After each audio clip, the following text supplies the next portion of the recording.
Today in the Brick Lab, we're going to be taking a look at a gigantic 4-armed stone warrior. So when I first saw that Ares giant fig in that Wonder Woman set, I knew exactly what I wanted to build. A giant Lord Garmadon to terrorize my LEGO cities. But then I got this comment and I realized, oh, you know, a giant stone warrior is pretty cool too. So as you can see from the scale comparison with a minifigure, the giant stone warrior is actually giant, and it doesn't fit in frame very well. So we're just going to have to take a look at it from the ground up. So I really loved the dual molded look that the Ares giant fig had, so I left that in place for the giant stone warrior. I mean, technically it's not the most accurate, but I really loved it and I couldn't bring myself to change it. I mean, all the trendy minifigures have those dual molded legs, so hey, why can't the giant stone warrior? So moving up to the torso here, adding in the 4 arms was actually a lot easier than I thought it would be. All I had to do was take the existing 2 arms, push them down a stud, and then add in another set of arms, and of course build up the torso from there. And if we pull off the plates here, we can kind of get an inside look at that.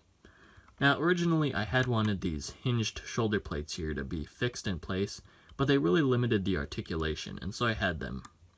And so I decided it would be a lot easier just to have them move around. Gives him a lot more articulation. He could like grab Ninja flying through the air, whoosh, snatch him out of the air, or who knows, swing his swords around a lot more, but we'll get to the sword issue in a moment. But overall, it was nothing too complex, and it'll be fun to show in the tutorial. Now, let's move up to the head.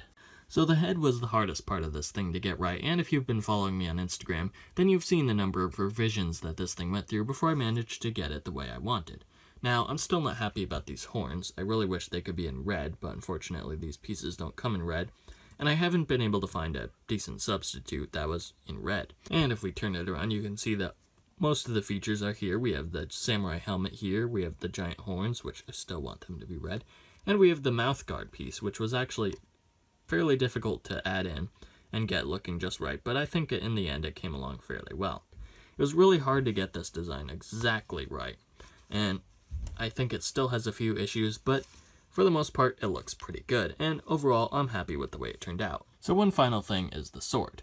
Now, the Ares giant fig comes with a sword, and you can easily add yours in by removing these black connector pieces with the same pieces that the Ares giant fig used, namely this sword here and the hand piece, which just clicks right in and then goes back in place. Now, I didn't have enough of the sword pieces to give my giant fig all 4 swords, and to be honest, these really don't look like giant stone warrior swords, so I didn't really want to use them that much. But, I mean, it's not necessary, and this thing looks a lot menacing enough, even without them, and I really prefer the look of just the empty hands. The better to grab minifigures with, you know.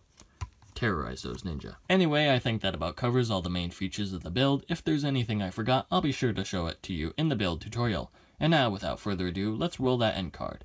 Hey guys, thanks for watching and blah blah blah blah. Oh, did I forget to show you that the Giant Stone Warrior minifigure compared to the Giant Stone Warrior? Yes, I did. Well, here's the comparison. Long story short, the one of them is a lot bigger than the other.